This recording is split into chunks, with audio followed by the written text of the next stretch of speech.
Hello, everyone. My name is Hannah Hill. I'm the exercise specialist at the Riverside Wellness and Fitness Center. First of all, I want to thank you for joining us today. We are going to be talking a little bit about fitness and wellness during cancer treatment and then into survivorship. So let's get started. First and foremost, I just want to say that before you do anything, no matter what stage of treatment or recovery you are in, you always want to make sure that you are getting cleared by your doctor. Okay? So before you do anything, make sure you get that all clear. So what are the physical activity guidelines for cancer survivors? Well, first, it's probably been a little bit since we've been moving our body and being active at all. So really, we want to start nice and slow and then gradually increase the amount of physical activity that we're doing over time. Now, if we don't have a lot of time in our day, or we just can't make it through a long 30-minute hour workout, split it up into bouts of 10 minutes. Split them out throughout the day when you have energy. You know, your body needs rest, but when you're able to be moving and a little more active, 10 minutes is all it takes. Ultimately, we want to be building up to 150 minutes of moderate activity or 75 minutes of vigorous a week. Okay? So when you split that up 3 or 4 times a day for 10 minutes at a time, it's really quite easy to hit that goal. Also, helping maintain and increase our muscle mass, resistance training at least twice a week is going to be huge.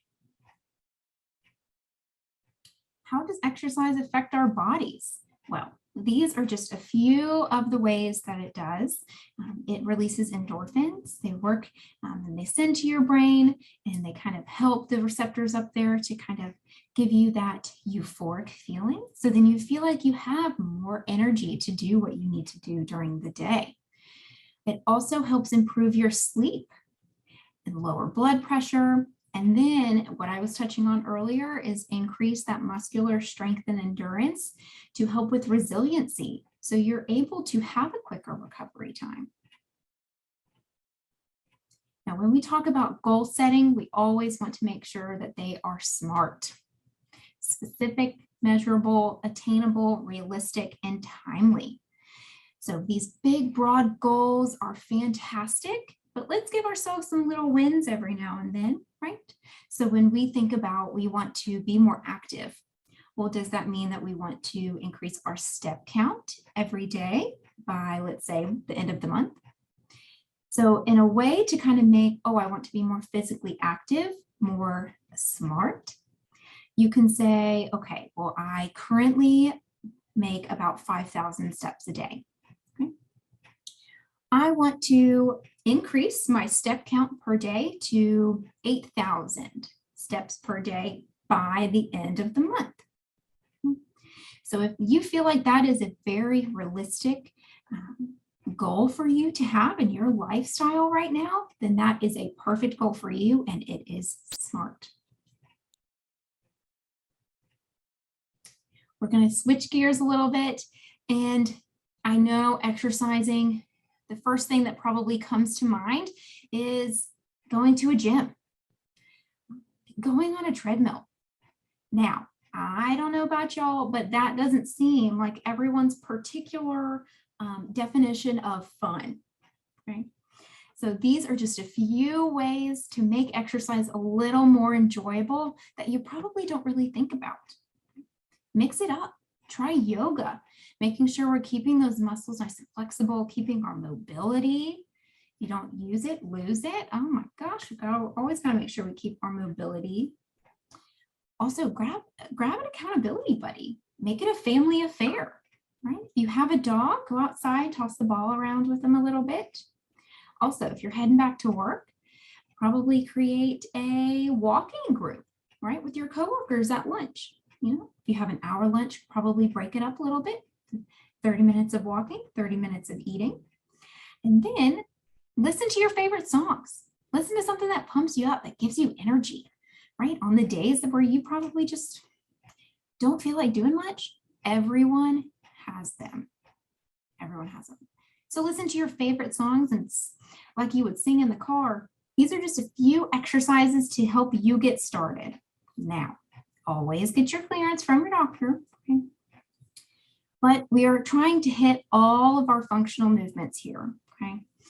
Our squat or sit to stand, our push-ups. Now with these and the plank, we always want to make sure that we always do them on a surface that is stable. So we never want to do them on like a rolling chair or anything like that. We want to make sure it's up against a wall or a really, really sturdy and stable surface. Okay? You can do all of these in the comfort of your own home. You don't have to have any equipment. There's no need to go and buy a bunch of stuff to clutter the house, but you can do the push-ups and the plank on the wall or on your kitchen counter. Your row, you can use canned goods if your doctor has said that you can use weights again, right? And then your Russian or your torso twist, that can be done in a chair, it could be done standing, and it could be done on the floor. So everyone is able to participate in these exercises, no matter what your ability level is. Stretches. So I touched a little bit on flexibility and keeping our mobility. It's super important. These are a couple great ones just to keep our body moving. If we're back to work and we have a sedentary job, these are fantastic that you can do in your chair, which is awesome. Interlocking the fingers behind the back, pulling those shoulder blades together, really opening up our thoracic chest. Our low back stretch into a back extension, right? Making sure our back stays nice and mobile. A trunk rotation, again, a seated hip stretch, and a hamstring stretch. All of these can be done in your chair, on the floor. So really, you don't have to worry about turning yourself into a pretzel. This is a great example of a hamstring stretch on the ground. It's fantastic. And it's in the comfort of their own home.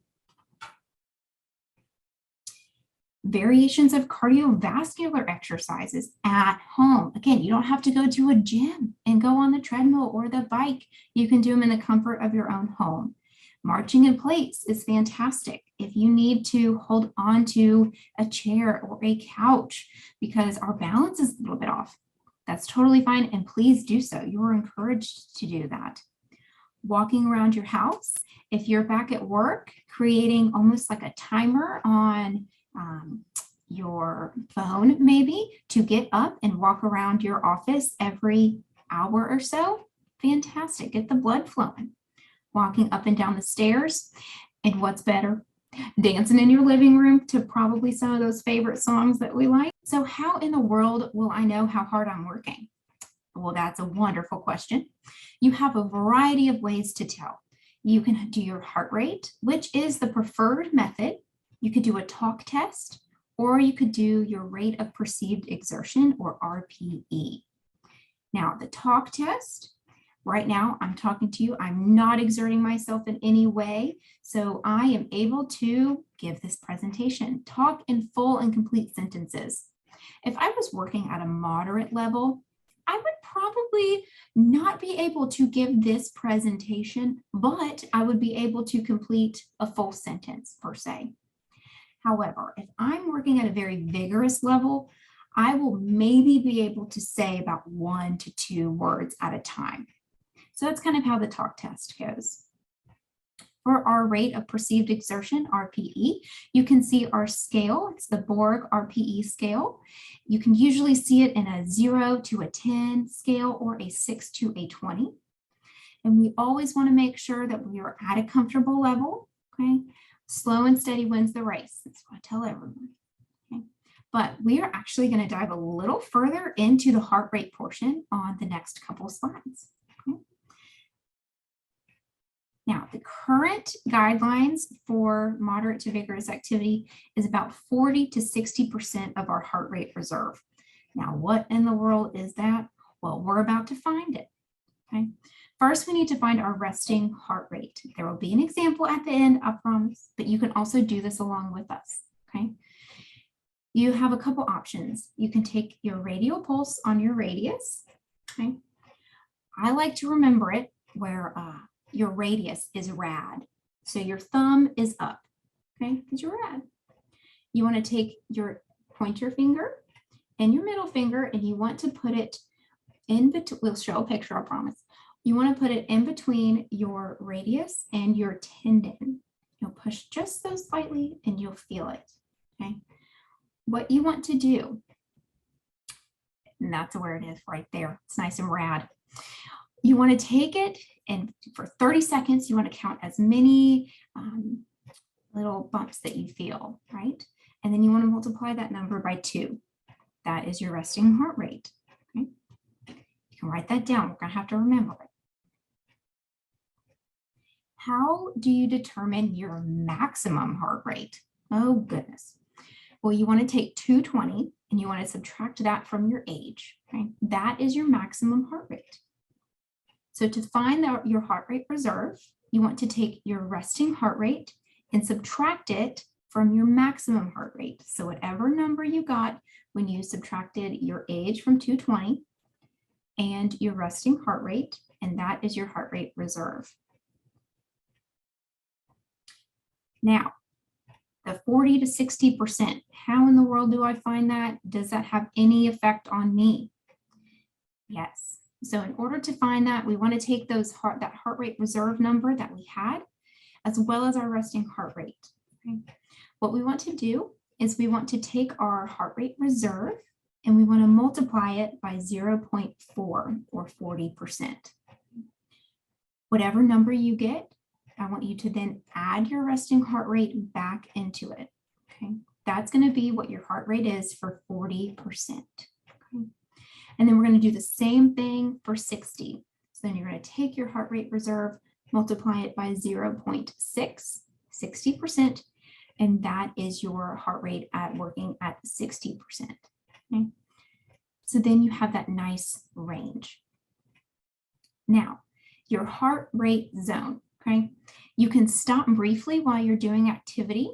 Okay, this individual is taking her heart rate on her neck. Okay, that's another wonderful place to take it if you are unable to feel it on your radial pulse. Okay, so because we're working really hard and we probably don't want to stop completely in our exercise routine, we only want to count our heart rate for 15 seconds. Okay? Then we want to multiply that number by 4, okay, to determine how hard we're working, to see if we're working between that 40 and 60%. Now, I told you we were going to have an example later. So this is the example for a 45-year-old individual, okay? So we're taking the 220 minus their age, and you get 175. That is their maximum heart rate. Let's say they took their heart rate before their resting heart rate and it's 80 beats per minute. Your heart rate reserve, you're taking that 175 minus 80 and you get 95. And then when we're multiplying it to see if it's within the 40 to 60% range, we're doing the same thing we just did with ours, taking that 95, multiplying it by 0.4, you get 38, add 80 to that, you get 118. Same thing, 95 times 0.6, you get 57. And then you want to add 80 into that again, and you get 137. So your target heart rate zone for this individual, for someone who is 45 years old, their heart rate target zone is 118 beats per minute to 137. As a reminder, I can't stress it enough, it is so important to make sure that you get cleared by your doctor before starting any activity at all. Okay. Now, last but certainly not least, there is a cancer wellness program that we have here at the Riverside Wellness and Fitness Center. It is a 12-week course where we meet twice a week. It is currently on Tuesdays and Thursdays from 4:30 p.m. to 5:30 p.m. We're currently in a session now. We are hoping to start one in April. You will receive individual aerobic exercise, yoga, strength and flexibility training. We do functional training as well, circuit training. Now, starting nice and easy and slowly increasing that intensity up, okay? The program fee is $90. And we are so thankful that we finally have someone who is gracious enough to cover the cost of the program for those who are unable to afford it. And that is by the Dr. Mark Ellis Endowment Fund. So we are so thankful that they are able to cover that for us. Now, if this sounds like something you're interested in, you can always give us a call. Our number is below, and you can either ask for myself, Hannah, or Emily. Thank you so much for tuning in today. If you have any questions, please feel free to reach out. That contact number is the best way to get in contact with me. I hope you enjoy the rest of your day, and thank you so much for joining us.